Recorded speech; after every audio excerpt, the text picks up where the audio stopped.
Prince Andrew has been shunned by almost everyone after settling a lawsuit over sexual abuse of a minor.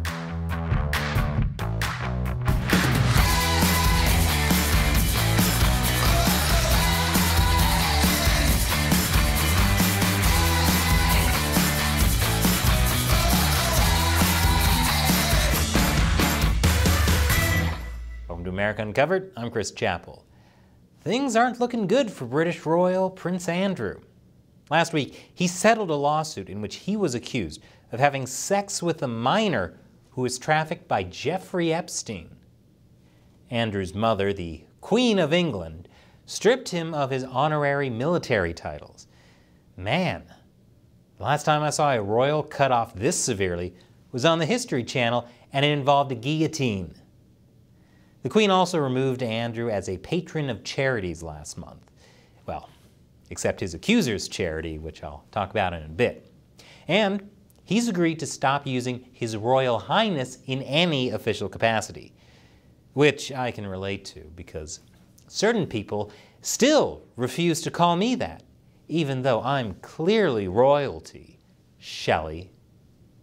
Possibly the biggest snub of all, his family didn't wish him a public happy birthday, which I can also relate to, because no one wishes me a public happy birthday either, Shelley. But Andrew has managed to keep a few of his titles. He's still a prince, and he's still the Duke of York, although that title could soon be stripped as well. And he's also still a Vice Admiral of the British Navy, because apparently, in maritime law, anything goes. But probably the most famous title Andrew has at this point is the most unpopular royal in the family. Here he is in a poll taken earlier this month. The royal family has survived multiple scandals. But this time, the Queen's own son is accused of sexually abusing a 17-year-old. Because the British royal family doesn't tolerate one of their own sleeping with a minor who they're not related to. Have to keep that royal bloodline pure. Now, Andrew already stepped back from his royal duties 3 years ago. At the time, he said he regretted his ill-judged association with Jeffrey Epstein. But just days before, he told the BBC he had no regrets about it. Do you regret the whole friendship with Epstein? Now, still not. So, more accurately, he regrets not regretting his friendship with Jeffrey Epstein. This is the world's darkest example of sorry, not sorry. This is just one of many contradictions from that BBC interview, which I'll get to in a bit. But first, let's talk about what he's accused of. 38-year-old American-born Virginia Giuffre says she was groomed by Jeffrey Epstein and his lady friend, Ghislaine Maxwell, when Giuffre was a minor. Maxwell was kind of a fixer for Epstein. She approached Giuffre where she worked at a spa in Mar-a-Lago about being a masseuse for Epstein. Giuffre says Maxwell and Epstein groomed her, then trafficked her to their elite friends for massages and sexual favors. She claims in 2001 she was forced to have sex with Prince Andrew in New York, London, and on a private island in the Virgin Islands. Probably this creepy island. Maritime law strikes again. In court papers, Giuffre said she feared death or physical injury to herself or another, and other repercussions if she didn't obey. I don't know why, though. What's the worst that could happen if you go against the interests of some of the most wealthy and powerful people on the planet? Oh yeah, suicide. Giuffre's claims about Prince Andrew came out in a defamation lawsuit against Epstein and Maxwell in 2015. But a judge ordered them struck from the court record, saying they were lurid and unnecessary. Yeah, because why would you want to present evidence or testimony in a lawsuit? What next? You're going to sell French fries at McDonald's? That might have been the end of it, but last year, Giuffre launched a civil lawsuit against the prince for sexual assault and battery. He tried to get those charges dismissed by claiming that a 2009 settlement she made with Epstein shielded him. But the case went ahead anyway. This morning, secret court documents revealed in the long-standing civil case between Prince Andrew and his accuser, Virginia Roberts-Giuffre. Andrew's legal team have unsealed the 2009 settlement Giuffre reached with sex predator Jeffrey Epstein. It shows she received $500,000 and that she would not involve parties associated with Epstein, including, quote, royalty, a term referenced in the original lawsuit. Kind of makes you think Epstein was trying to protect someone royal. But it couldn't be Andrew. After all, you can't even call him your Royal Highness anymore, so it must have been someone else. Prince Andrew denies ever meeting Giuffre and said he would fight the case to the end and clear his name in court, until his family reportedly convinced him to settle, probably because they knew it would have been a bloodbath for him. Since, it's hard to deny you've ever met someone when there's a photo of you with them. Giuffre's lawyer also said at one time she wouldn't just settle for money, but I guess that changed when he offered her £10 million, which is more than $13 million. Now, to be clear, the exact amount Prince Andrew is paying hasn't been disclosed, but British media say it's anywhere from £10 million to £14 million. Part of that is a substantial donation to Miss Giuffre's charity in support of victims' rights. I guess that makes it the one charity that's still willing to be associated with him. But it does go to show that people can learn the error of their ways and change, assuming the error of their ways could lead to them facing severe consequences, and the change is becoming less wealthy as they buy their way out of trouble. See? People can evolve. It's worth repeating that Andrew continues to deny he sexually abused Giuffre when she was underage. So while he's paying to make this all go away, he's not actually admitting to having done the thing that he's making go away. This is a common strategy for rich people when they settle lawsuits. But it doesn't necessarily make him look guilty. Unlike the photo of Andrew with a 17-year-old Giuffre, that makes him look guilty. But Andrew denies being in the photograph with her. Or at least he says he doesn't remember it, which is pretty weird. And it only gets weirder. More after the break. Welcome back. Prince Andrew claims he never met Virginia Giuffre, let alone sexually abused her. And when her claims first came out, the royal family backed him up. They emphatically denied that the Duke of York had any form of sexual contact or relationship with Virginia Roberts-Giuffre. But in a disastrous interview with the BBC, Prince Andrew had a hard time explaining how he was photographed with his hand around her waist. She provided a photo of the two of you together. Yes. Your arm was around her waist. Yes. You've seen the photo. I've seen the photograph. How do you explain that? I can't. Because I have absolutely no memory of that photograph ever being taken. Who prepped him for this interview? Shaggy? We saw you in the photo. It wasn't me. Your arm was around her. It wasn't me. Okay, so maybe that wasn't him in the photo. Do you recognize yourself in the photo? Yeah, it's pretty difficult not to recognize yourself. Okay, so that was him. Well, then maybe it was photoshopped? Your friend suggested that the photo is fake.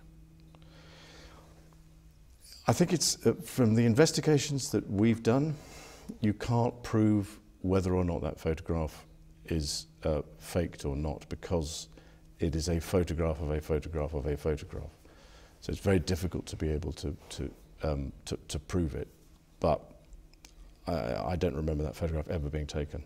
So he can't say whether it was faked, and he doesn't remember that photo being taken. I wonder what could have made him forget. I know, it must have been alcohol. After all, the Tramp nightclub, where Giuffre says they went before that photo was taken, has a bar. And she says he bought her a drink that tasted like vodka. I don't know where the bar is in Tramps. I don't drink. I don't think I've ever bought a drink in Tramps. Okay, so he's not claiming he was drunk either. This is the one and only instance that it may have been smarter to blame it on the alcohol. But side note, how hard is it to find a bar in a nightclub? I mean, even if this were his first time, which he says it wasn't, I have a hard time believing the prince was so incompetent he couldn't find alcohol if he wanted to. Then again, after seeing this interview, him being super incompetent seems more and more plausible. The world has now seen the photo that Virginia Roberts provided, taken by Epstein, we understand, in Ghislaine Maxwell's house. Well, here's the problem. I've never seen Epstein with a camera in my life. Okay, so his main defense at this point is that he can't remember Epstein holding a camera. Where's OJ's lawyers when you need them? If Prince Andrew is actually telling the truth, then his memory is worse than his 95-year-old mother's.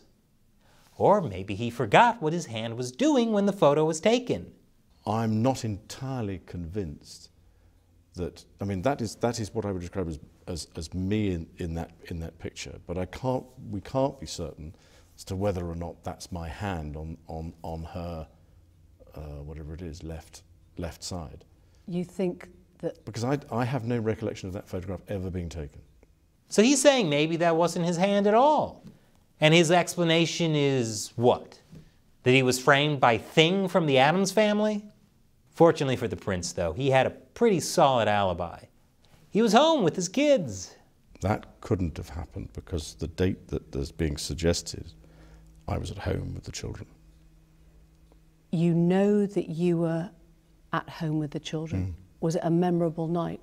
On that particular day that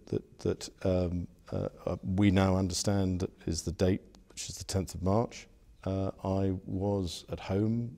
I was with the children. I'd taken Beatrice to a Pizza Express in Woking for a party. Why would you remember that so specifically? Why would you remember a Pizza Express birthday and being at home? Because going to Pizza Express in Woking is an unusual thing for me to do. A very unusual thing for me to do. I get it. You remember things you don't commonly do. Which is why it looks pretty bad that he doesn't remember putting his arm around a teenager. For you, the day you met the prince was the creepiest day of your life. But for him, it was Tuesday. I could go on and on about the ridiculous things he says in that interview back in 2019, but let's just say, it went so badly, it forced him to step back from royal life. Could have been worse, though. I'll tell you how after the break. Welcome back. Prince Andrew has been stripped of almost all his titles, and he now has to reportedly pay millions of dollars to his accuser. But compared to some other people, he's not doing too bad. Ghislaine Maxwell has been convicted on sex trafficking charges. If her appeal fails, she could face up to 65 years in prison. Glad to see Maxwell handle something more than 17 years for a change. And of course, Jeffrey Epstein was found hanging in his jail cell in 2019 after being indicted for sex trafficking. His death was ruled a suicide. Strangely, the security camera wasn't working at the time. And just this past weekend, a person in that same circle who was accused of supplying girls to Epstein, basically his pimp, was also found hanging in his jail cell. According to some reports, that security camera wasn't working at the time either. 2 security cameras that just happened to not be working in 2 different jail cells when these sex traffickers allegedly committed suicide? There's really only one possible explanation. These jails must be haunted. Clearly, we are looking at paranormal activity. Someone call the ghost hunters. Speaking of ghosts, Prince Andrew's settlement isn't the only thing that's haunting the royal family. This year is the Queen's 70th year on the throne, and it was supposed to be a celebration. But Prince Andrew's sexual assault case has been dominating the headlines. Don't you hate it when you're trying to celebrate 7 decades in power and your spotlight is stolen by your potentially pedophile prince progeny? Poor Queen, her problems are so relatable. And last week, police said they were investigating the charity of her oldest son, Prince Charles, for allegedly offering honors and citizenship to a Saudi man in exchange for money. Wait, you can just buy titles from the royals? People won't be able to refuse to call me His Royal Highness much longer, Shelley. And as if that weren't enough, Prince Harry, the Queen's grandson, has started a high-profile legal fight against the UK government for not offering his family protection when they visit the UK.